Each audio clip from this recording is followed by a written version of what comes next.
I want to introduce a couple of people to you that are going to be doing the presentation today. And these guys have become good friends. They're great fishermen and well known in the industry and well known here in the valley. Today they're going to cover a plethora of information that we believe will be helpful, because the bottom line is we want your experience fishing to be a successful one, a fun one, and a good one. Okay? And information is a good thing. That as we get that out to you and get you the how-tos, it will cause you to become more effective. So the two presentations today, they're going to be tag teaming. They're going to do it probably 30 to 45 minutes in each segment. But number one, from Rogers Guide Service, we have the only certified California guide for the San Luis Reservoir here in Roger, George. And as well, the president and CEO of Fishaholics, and he is going to be covering the Forebay, he's going to be covering the aqueduct, the sloughs, and kind of walking through all the details of how to effectively make that happen. But Ming Zhang. So gentlemen, Ming's going to go up first. All right, Ming, it's all yours. All right. Thank you, Greg. Thank you. Sorry about the PowerPoint. It's not showing too well, but I'm going to go at it as best I can. So I want you to imagine, imagine hooking into so many fish, your wrist starts to hurt. And you see the spray after spray, boil after boil. Your body can't keep up with what your mind is telling it. And then you make one more cast. And you hook up. And adrenaline takes over. The world just shuts out, and you're reeling in that fish, and you're not thinking about anything else. Pain? What pain, right? So that's exactly what I've experienced fishing at O'Neill Forebay and the California Aqueduct. So today I'll be covering, well, you can't really see it there, but I'll be covering what you should use, when you should go, or the best times you should go. Also, what locations you should hit, and how to fish those locations. So these are just some of the recent catches that members have posted fishing at the California Aqueduct. These fish are in the high 30s to low 30-inch range, and they pull that out of a canal pretty much. And that shows the potential of what the aqueduct has right here in the Central Valley. So when I'm fishing at the California Aqueduct, actually, before I go, let me introduce what the aqueduct is for those of you who aren't too familiar with it. It's a 444-mile long canal that starts from Tracy, or just north of Tracy, and it ends in the LA area. And it gets its water from the California Delta, and that's where all the stripers come from. Thanks, Greg.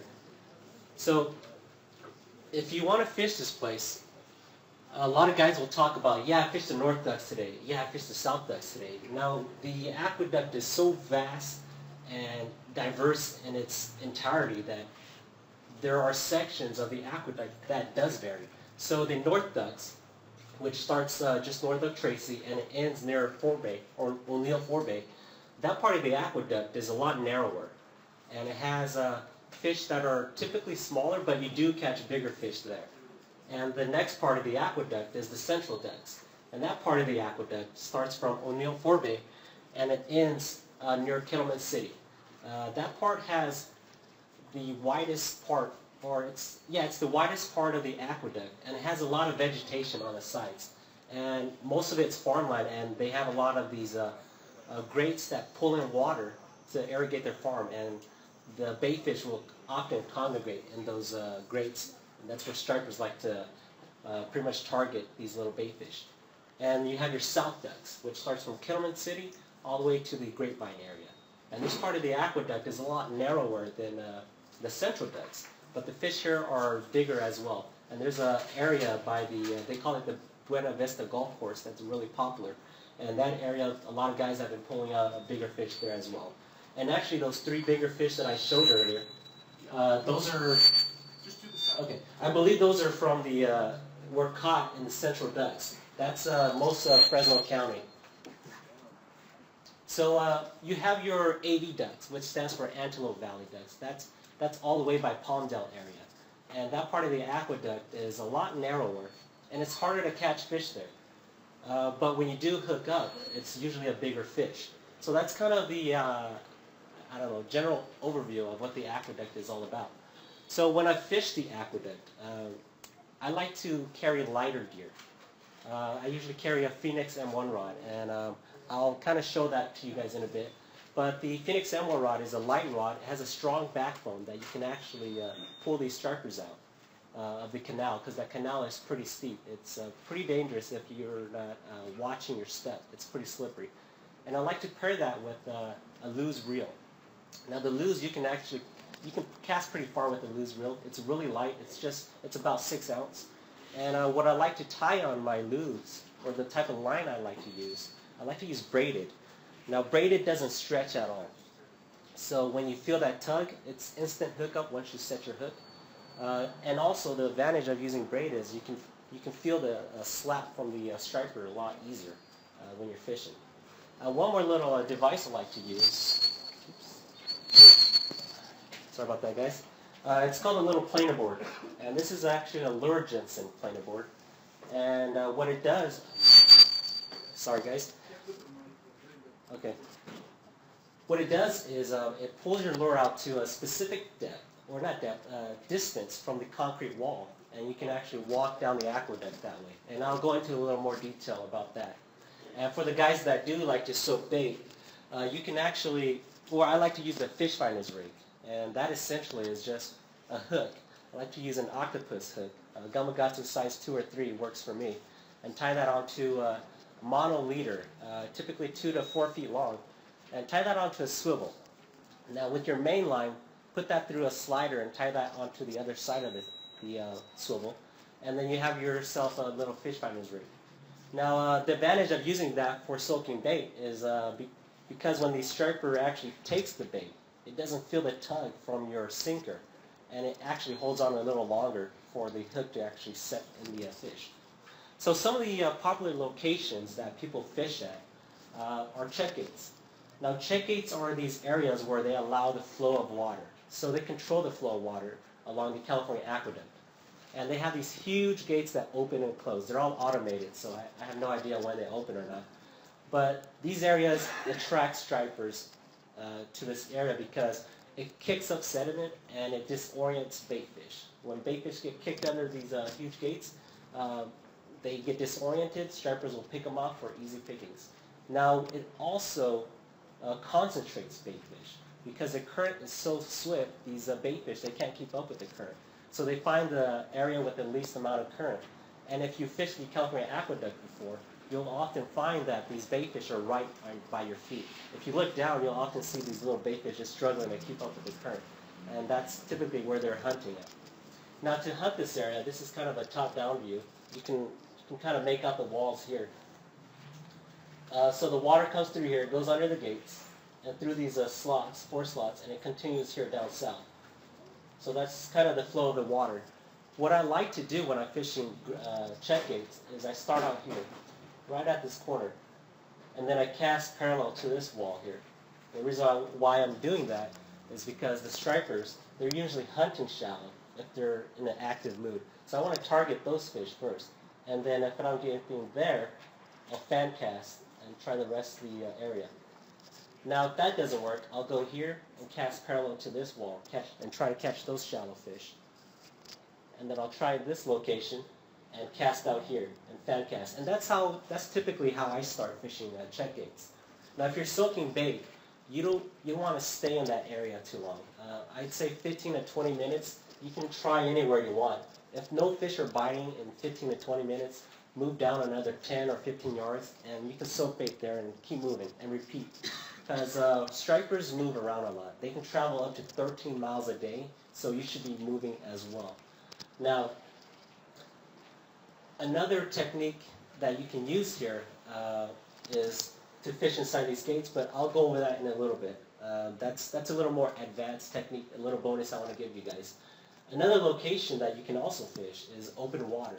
Now this part of the aqueduct is just vast expanse of water. There's no structure, no cover.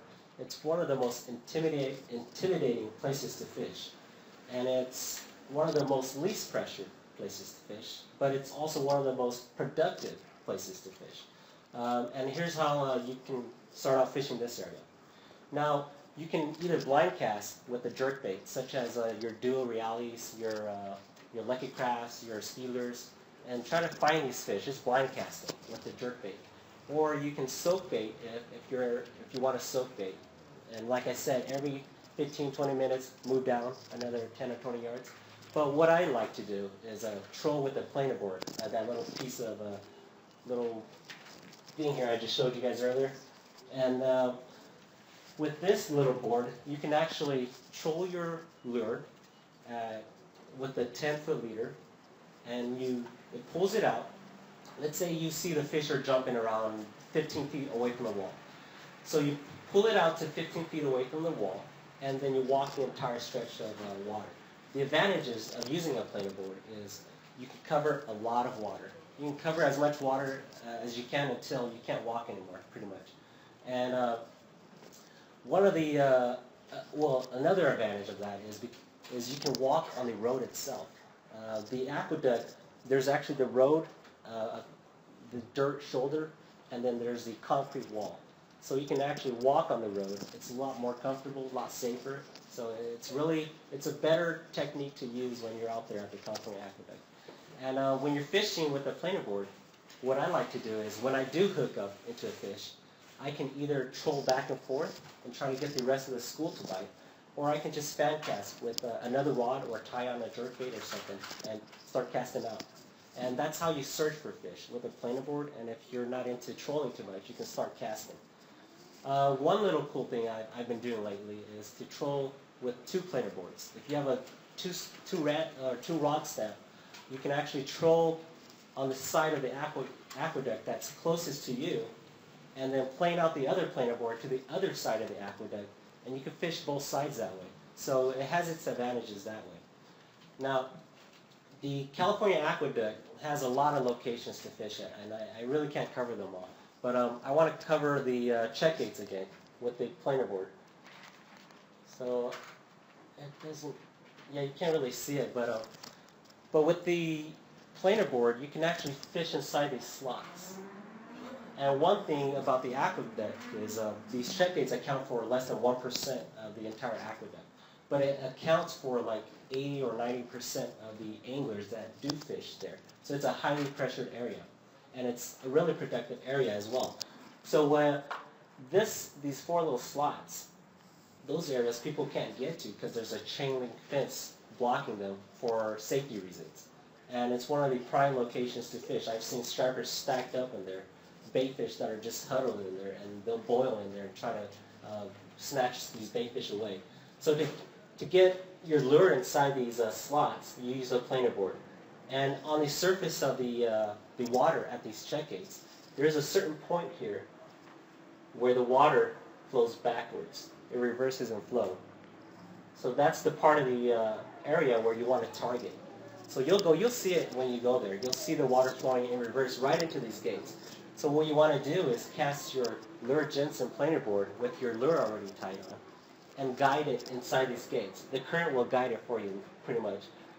When you get close to these gates, tighten up your tension and you'll see the board plane right out, and just hold it there, or you can kind of guide it in deeper. You can tie on lures, anchovies, liver, or live minnow. Live minnow will catch your fish in there if you want to try it out.